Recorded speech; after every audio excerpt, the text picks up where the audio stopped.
Oscar, Papa, uniform, Foxtrot, Juliet, Papa, Papa, Lima. Rain settles on my upturned face in a fine mist as I walk to work. We don't have our own parking lot, but the lawyers next door don't work on Saturdays, so we can use theirs. Sirius got here at the same time I did, so we walked to the front door together. A man in a giant purple coat is standing across the alley staring at something in his hand as he waits for us to open. He is old and stooped, but still tall. He has long gray hair and a silvery beard, and his backpack and bedroll sit on the concrete beside him, wrapped in garbage bags to keep the moisture out. It must be demoralizing to shove your belongings into a trash bag every morning, I think. We walk past him. When we are out of earshot, I remark to Sirius, I wonder what he's always writing in there. "What?" Oh, I thought you'd noticed. The old man back there comes in as soon as we open, and stays late, and he sits there all day reading out of that notebook with a magnifying glass. Maybe he's like Harriet the Spy, and he's writing about us. I've only seen him read it, and sometimes he listens to CDs. Say, do you still think Satiro's teacher is innocent? Of course. We walk inside, and presently I forget about the old man with the notebook in the rush of library routine. I get the drops, check in, sort a non-fiction cart, and take it upstairs. There are 4 people encamped at 3 of the long upstairs tables. At one, an Asian mother reads foreign words to her son. I admire her dedication in passing on her culture and the little boy's patience. He looks like he's 4 or 5 years old. Mr. Fun, another regular library user, sits in front of his laptop at the center table.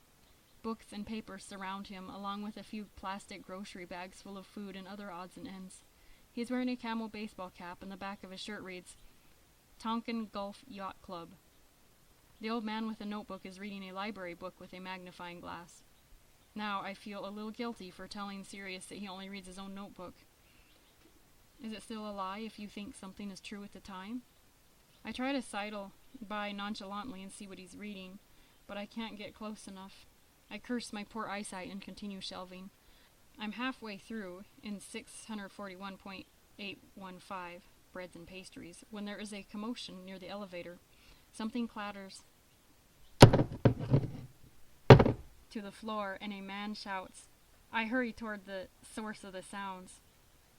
Caw! Caw! A crow? There's a crow in the library. Maybe the lobby door was open and it wandered inside, then hopped into the elevator? In any case, it's wreaking havoc in the library. It slams... Sorry, people. Namely one. Must move things around so I continue to have light.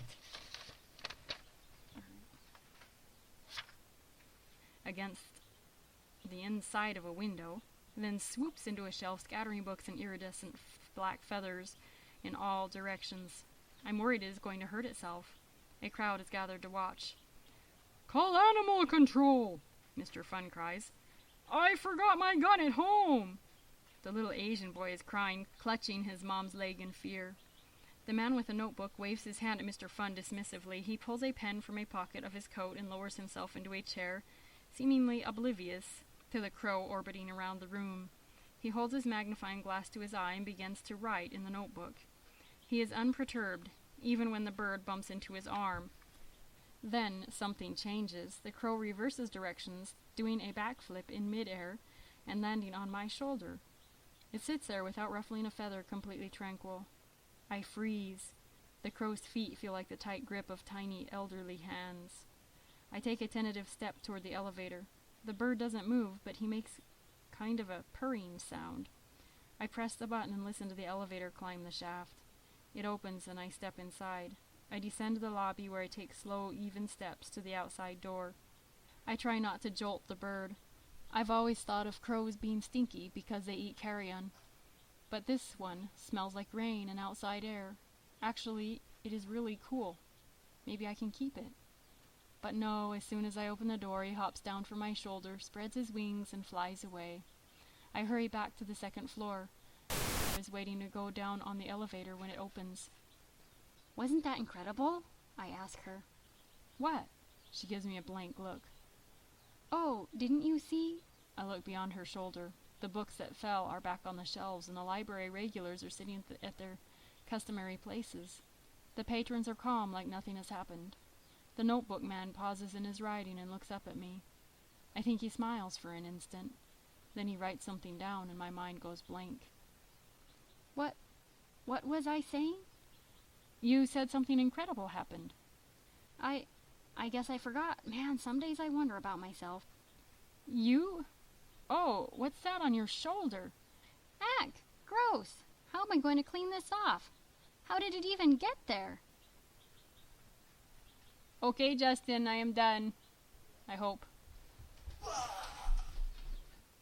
Uniform, Indigo, Foxtrot, Foxtrot, Oscar, Echo.